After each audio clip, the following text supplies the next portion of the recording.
Good evening, everyone. I'd like to call to order the August 27th, 2025 Macomb CMH full board meeting. Please rise for the pledge.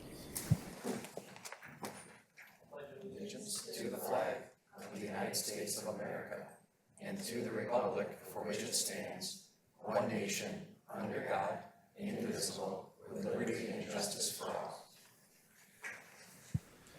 Next will be the reading of the mission statement by Selena.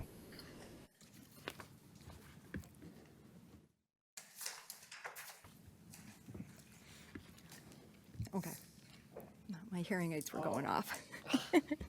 Please read the mission statement, Selena. I will do that. Our mission, Macomb County Community Mental Health, guided by the values, strengths, and informed choices of the people we serve, provides quality services which promote recovery, community participation, self-sufficiency, and independence. Thank you. Next is adoption of the agenda. I'll take a motion to adopt. Support. Motion from Dana, support from Megan. Comments, questions about the agenda? Hearing and seeing none, all in favor say aye. Aye. All opposed? Agenda is adopted. Move on to hearing of the public. Anybody from the public wishing to speak? I see no public, so we will close the first hearing of the public. There's another opportunity before the end of the meeting. We'll move on to minutes. I'll take a motion to approve the minutes of the CMH full board meeting from 7/23/25. Motion from Selena, support from Lori. Comments, questions on the minutes? Hearing and seeing none, all in favor say aye. Aye. All opposed? Minutes are adopted. Next item is item 6, approval of standing committee meeting minutes. I'll take a motion to approve CMH program and budget meeting minutes from 8/13/25.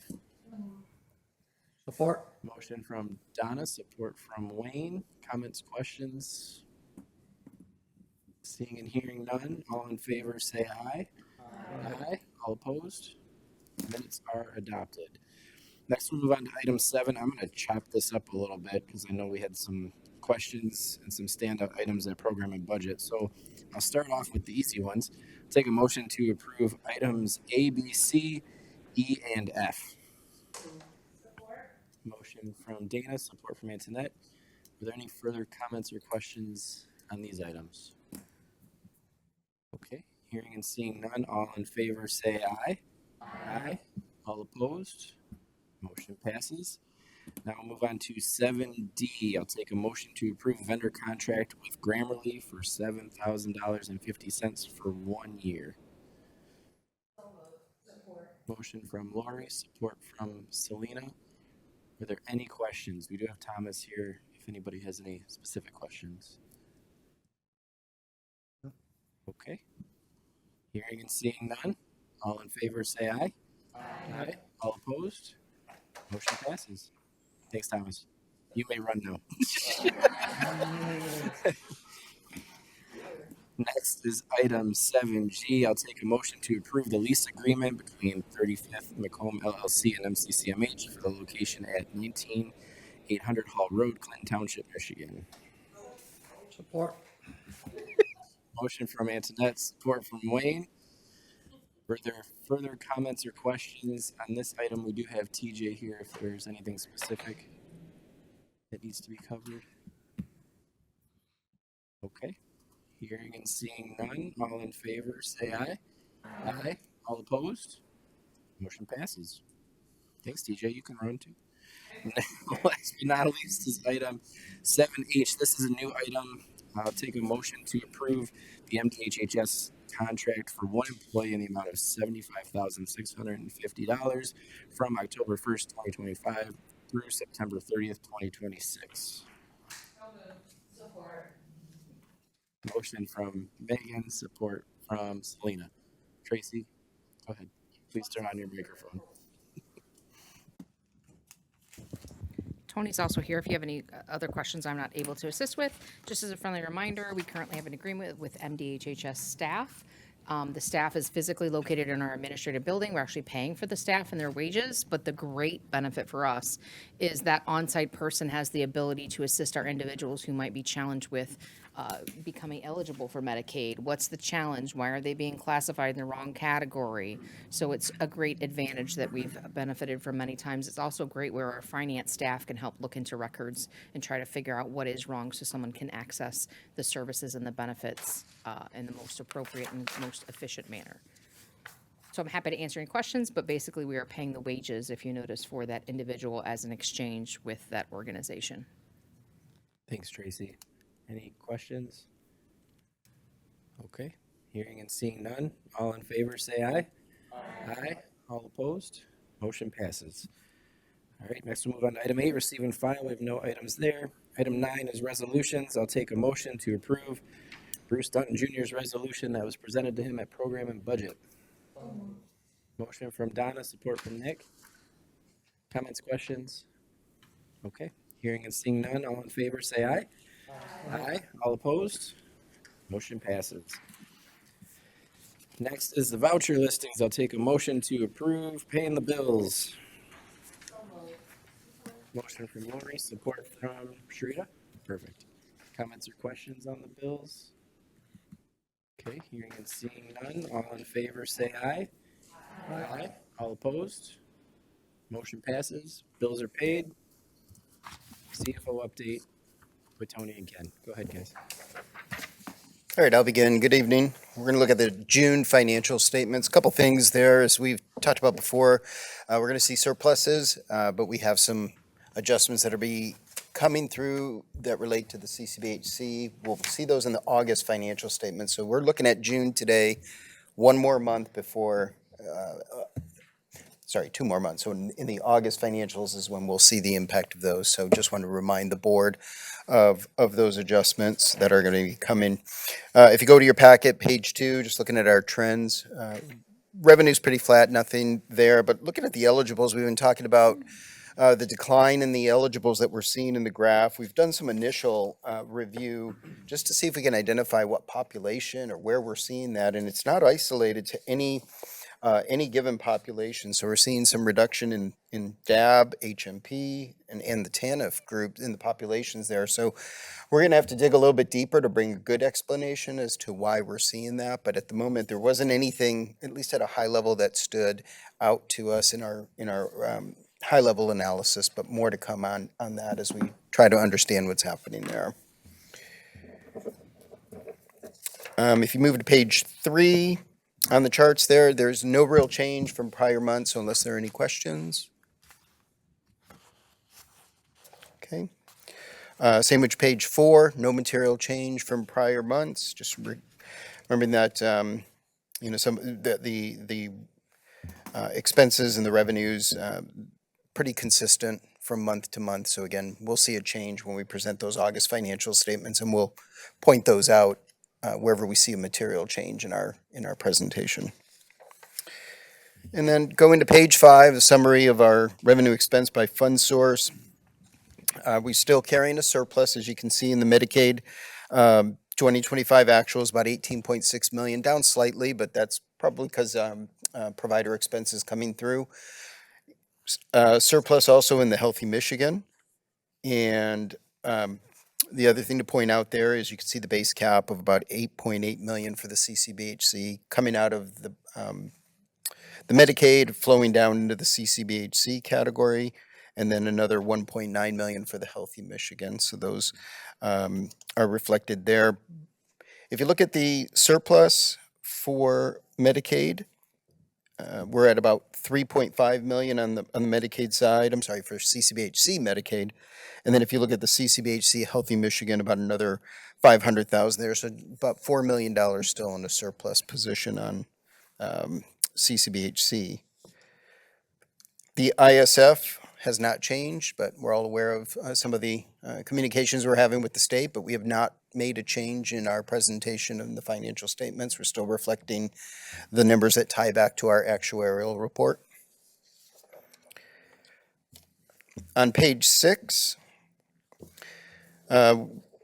We still haven't received our CCBHC general fund allocation that comes from the state. We're not expecting much. This is what we've talked about in the past. We might get about $300,000, but yeah, very, very small in comparison to the non-Medicaid that we spend. You can see there about redirected from the general fund, about $3.2 million. This has been growing at about 300 to 400,000 a month. It's related to the non-Medicaid population in our risk area. And in the all other, about 16.5 million, and just reminding the board, a lot of that is our investment income, so we benefit from the funds that we have invested and working with the Treasury Department, ensure we're getting a good return on those funds. I'd like to add to that. Sure. We did get our final numbers for the CCBHC quality-based payment. That's not reflected in here. You get to keep those dollars as local, just as a reminder. I want to say, is that $2.5 million? Around there. So that's good news. It does offset some of our CCBHC non-Medicaid costs, so that would be a bump to the bottom line, essentially, that we met, I think we met all the measures and then got a little bit of the redistribution. So that's a credit to the team, and the clinical team that are driving those results. So. Well, unless there are any questions on the other reports, I know Ken has a few high-level comments. I do. I have some narrative things. Tony mentioned the ISF. We continue to engage with the state. We submitted a projection FSR that was due August 15th. We continue to put the actuarially supported ISF in there. They are not happy with that idea. So we continue to have that they send us that we're not in compliance. We respond back. So where that's going, I don't know, but I think we're all aware of the issue that stands there, but we continue to report that as we feel is appropriate. Couple things on the horizon. We had a rate meeting last week with the state for 2026 rates. It was an interesting meeting. There's a number of factors that are at play, so I'm actually still writing questions that are due at the end of this week based on the actuary report that we have there. But there are certain things in there that need an answer on that are kind of feel specific to Macomb. We are one of the regions that is going to see a decrease in our rates. I think it was about 7.5%. It amounts to $23 million. Decrease going into 26. These are draft rates. They still are, as I mentioned, obtaining questions. I don't know that any questions are going to move the dial on that. But I think we're prepared for that going into 26. We're working on the budget right now and how that feeds into it to bring that next month to the group, as we always do. But, as we talked about, there's ISF and savings and some other things. We're not looking at rate cuts or anything like that. You can see we have a surplus currently in the financials, and even if we push some stability back into the network for 25, continue that into 26, I think things should be fine. So anyway, more to come on the budget next month, but wanted to highlight where things stand with 26 rates right now. Another thing is the CCBHC direct pay. I think we've touched on that a little bit. The state is forging ahead with this plan. The removal of base cap as it relates to this is part of our decrease in total revenue for next year. And outside of that, it's an administrative burden and kind of it's not fully developed, I will say, at this point. So we're doing everything we can to be ready for that. But it's unclear why this is even needed on 10-1, and then shifting it back to managed care in the next year should the demonstration continue. So it's unfortunate that they've done that, but we're trying to comply with that. As far as 25 rates go, there are some other numbers that aren't included in these financials because they've occurred in July and August related to rate increases for 25 that they've retroed back. They call it recoup and repays. So they take it all back and then repay it at a higher rate. So we expect $4 to $5 million related to that. So that is good news for 25, but then kind of flipping back in 26. I touched on the budget. Audits. We have a number of audits going back to 2023 single audits. Some are in our control, some are not. We submitted a extension request to the state for moving that from August 31st to September 30.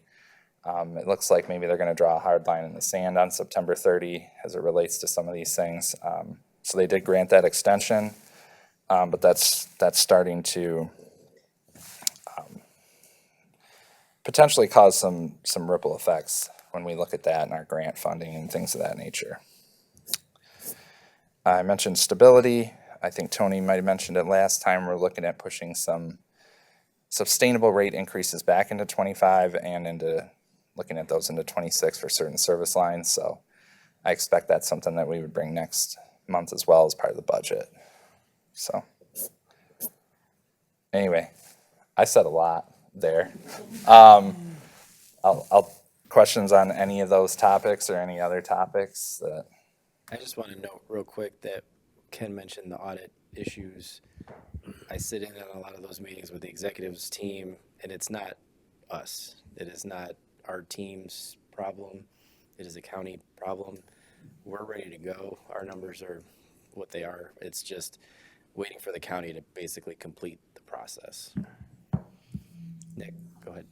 Yeah, as you're working on trying to prepare proposed budgets going down the line, are you factoring in problems that may happen with the changes in Medicaid funding? I'm not talking about the procurement issue because we don't know what that's going to be, but in terms of the double certification, the having to certify twice a year, and the cut that I don't think anybody has given us good numbers on yet. They probably have them somewhere on the loss of the provider tax, the ability to match the provider tax.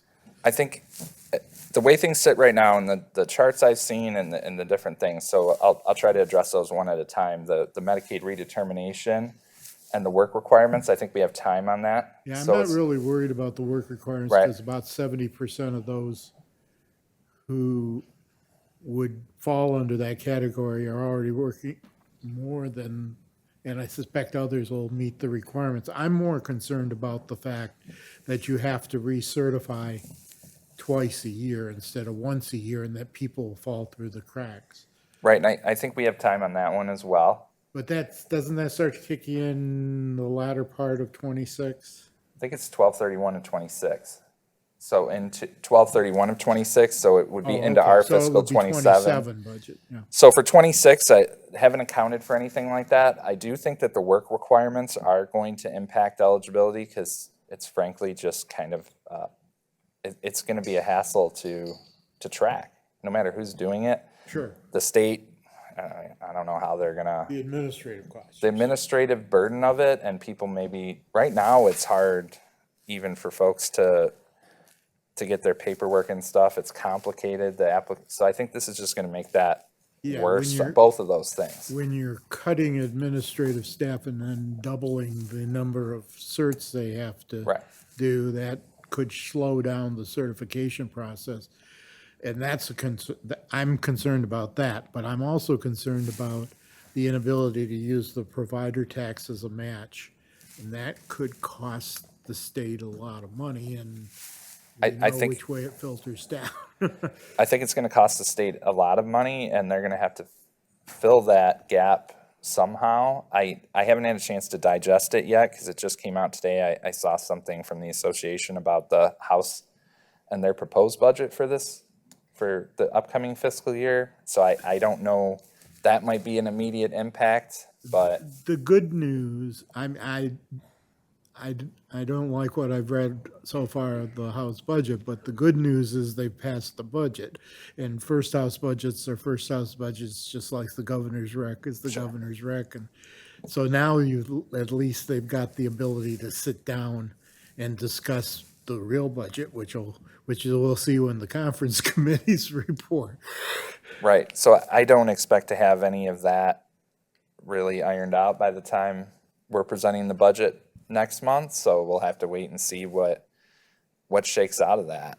It's problematic if we don't have, Right. I mean, the real problem is if we have no budget at all, not us, but the state has no budget at all. And the fact that the House passed something gives me lessens my concern that we could end up with the shutdown.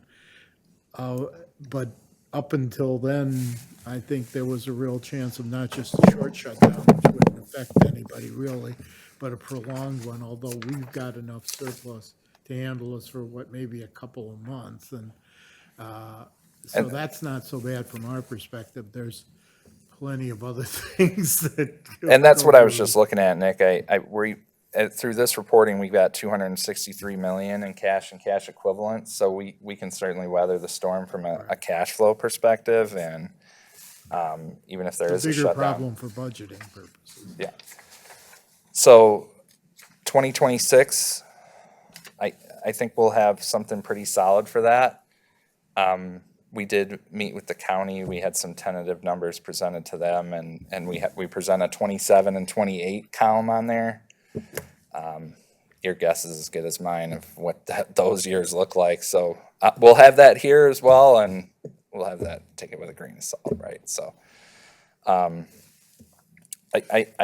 did hear, I think we got some great information from Alan the other day at the Metro Region dinner as it pertains to some of the, and there was not necessarily from Alan, but also the other presentation that was from NAMI about those cuts at the federal level. So the next few years are going to be a wild ride from a finance perspective.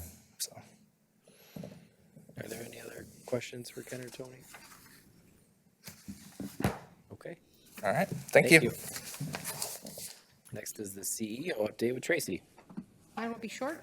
Earlier this afternoon, 3 o'clock-ish, give or take, you would have received a board report, so I would encourage you to check that out if you have not. Some of the things I do want to point out to you that are in there is Agnes Ward was recently interviewed on prenatal health on CBS News. It's a short interview, but I would encourage you to check it out. It does promote the workshop that we have available for individuals.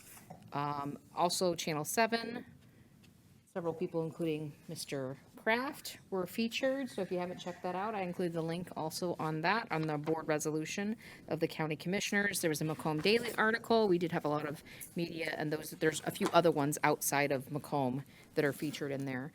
I did want to take this opportunity, remember, continuing with the theme of we want to educate you as much as possible on our services and our system of care. So if you're in the community, you can advocate and understand. In front of you, you have a brochure. I apologize, I didn't have the pretty front and back, but I promise when someone gets this, it's a rack card, right? Like it's a trifold type of thing. But I did also give you the electronic version in your board report, so you can click it there.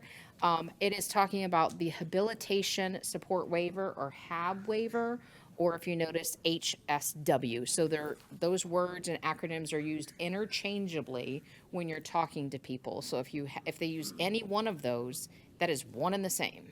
So the concept in plain language, even though this does try to provide you plain language, is an individual who has a higher level of needs, and it defines the higher level of needs. It is somebody with an IDD, or intellectual developmental disability.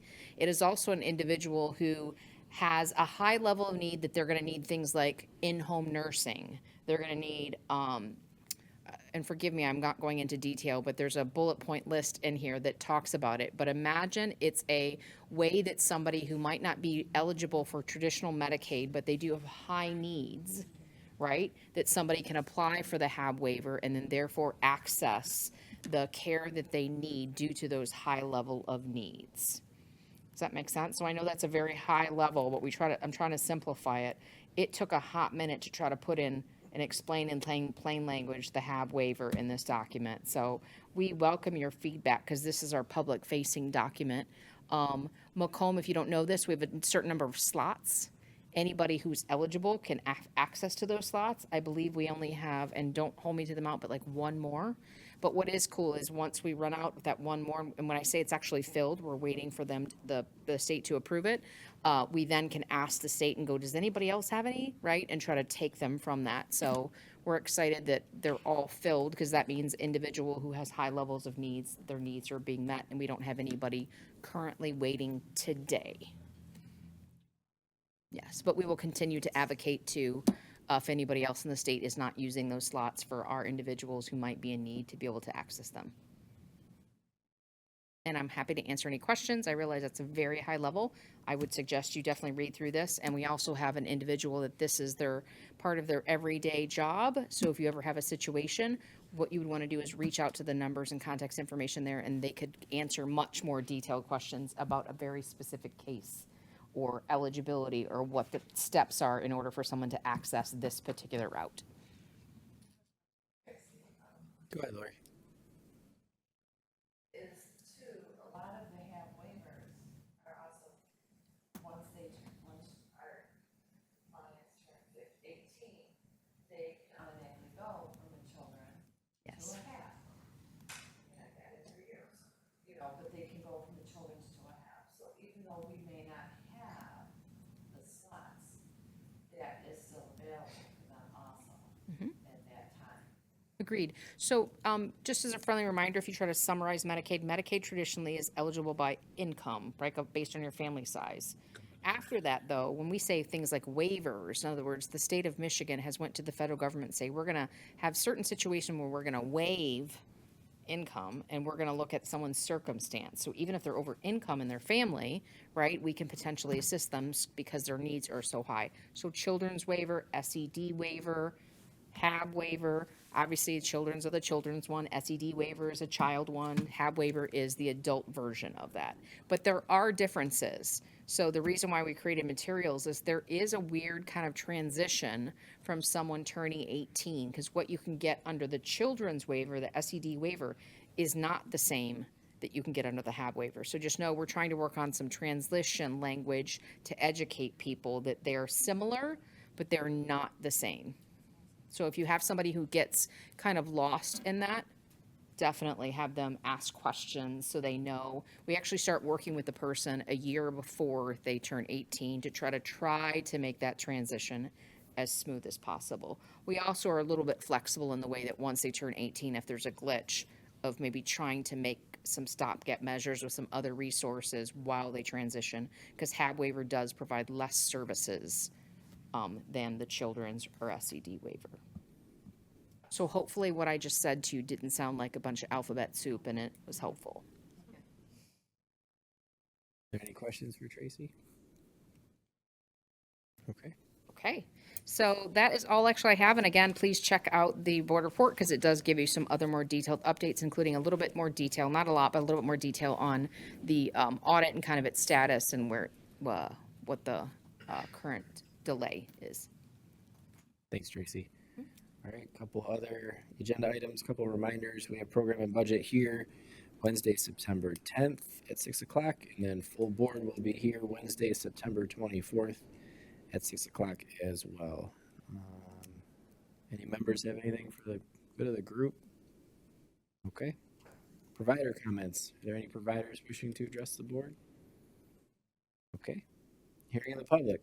Anybody from the public? Anybody from the public? All right, we'll close hearing in the public. And with that, we will move on to closed session. I will take a motion to go into closed session to discuss attorney-client privilege memo dated 8/27/25 pursuant to MCL 15.268(1)H. Motion from Megan, support from Antoinette. And as you all know, I take a roll call vote. Donna. Yes. Lori. Selena. Megan. Myself, yes. Dana? Yes. Antoinette? Sharita? Julia? Nick? Yes. Wayne? Yes. All right. We will now go into closed session. All right, we are now back in open session. I will take a motion to adjourn. Motion from Dana, support from Antoinette. All in favor? Aye. All opposed? We are adjourned. Have a fun, safe, happy Labor Day weekend.